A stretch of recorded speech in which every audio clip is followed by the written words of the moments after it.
Figaro. Un autre regard. Anne de Guigné. Bonjour Anne de Guigné. Bonjour Louise. Dans votre chronique Un autre regard, vous vous projetez cette semaine dans les débats budgétaires de la présidentielle. Oui Louise, d'abord merci de prendre le relais cette semaine, de remplacer Salomé. Et c'est vrai que l'actualité internationale écrase en ce moment absolument tout.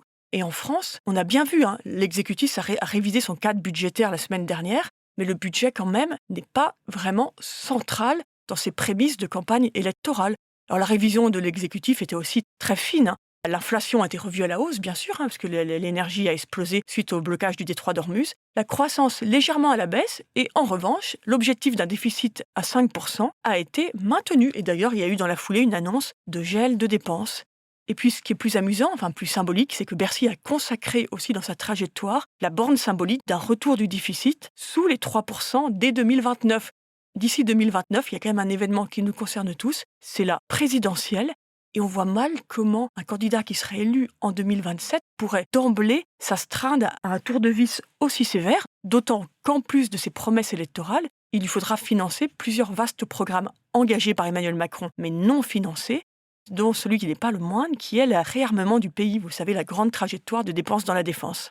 Pourtant, les candidats ne semblent pas très sensibles à ce sujet. Oui, les candidats qui sont pour l'instant déclarés, en effet, ne semblent pas fascinés par les finances publiques. Par-ci, par-là, on entend parler bien sûr de retraite, et je pense plutôt à un Édouard Philippe ou un Bruno Retailleau, mais on voit bien que ce n'est pas tout à fait central. Ils n'ont pas envie d'en faire la colonne vertébrale de leur discours. Pourtant, vraiment, Louise, le monde a changé. La dette, vraiment, désormais, s'auto-alimente. Les taux auxquels la France emprunte se sont envolés.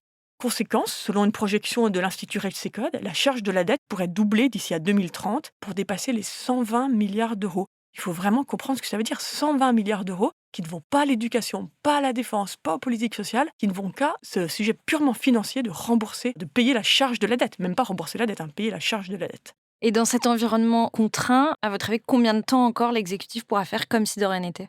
L'exécutif actuel, on voit bien qu'il essaye vaille que vaille de tenir le cadre. Et puis, Louise, comme d'habitude, je crains que ce soit les marchés qui tranchent, les marchés, donc les investisseurs, qui risquent un jour ou l'autre de pénaliser la dette française. Et jusqu'à présent, ce qui a été très intéressant, c'est lorsque la réforme des retraites d'Emmanuel Macron a été repoussée, les marchés ont plutôt salué ce recul sur la réforme des retraites, parce que les marchés, les investisseurs, ce qu'ils veulent à tout prix, c'est de la stabilité. Parce que qui dit stabilité en France, dit des bonnes levées d'impôts. Tant qu'il y a de la stabilité, les marchés risquent d'être calmes. Mais, Louise, la campagne électorale, vu son début, risque de ne pas vraiment être calme.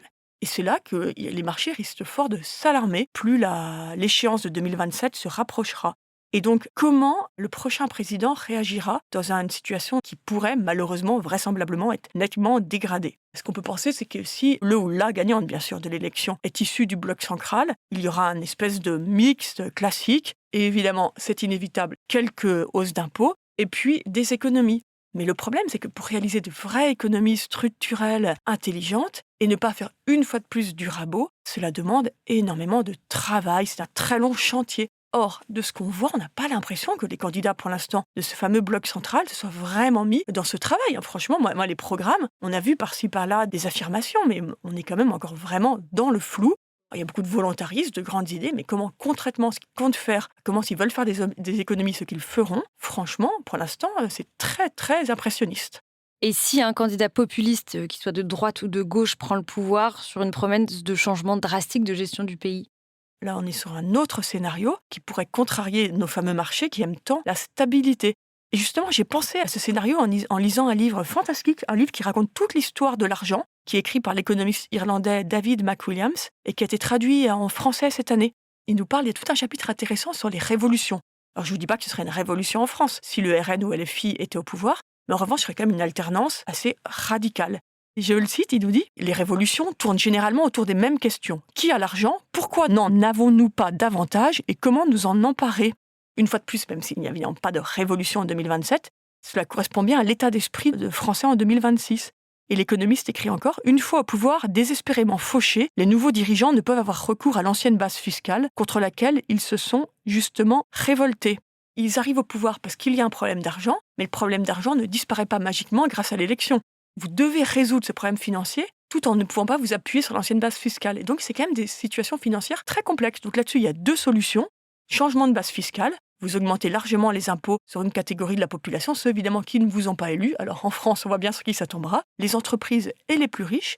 Et puis vous avez la voie aussi Talleyrand, on peut l'appeler comme ça, la voie de Talleyrand, c'est ce que raconte bien l'économiste, qui a cette idée plus ou moins injuste, mais de génie économiquement en 1789, de tout simplement de confisquer tous les biens du clergé, en plus qui correspond bien au projet politique de la Révolution, et ce qui va permettre de financer au début de la Révolution le budget de l'État, et donc de s'attaquer au patrimoine des Français.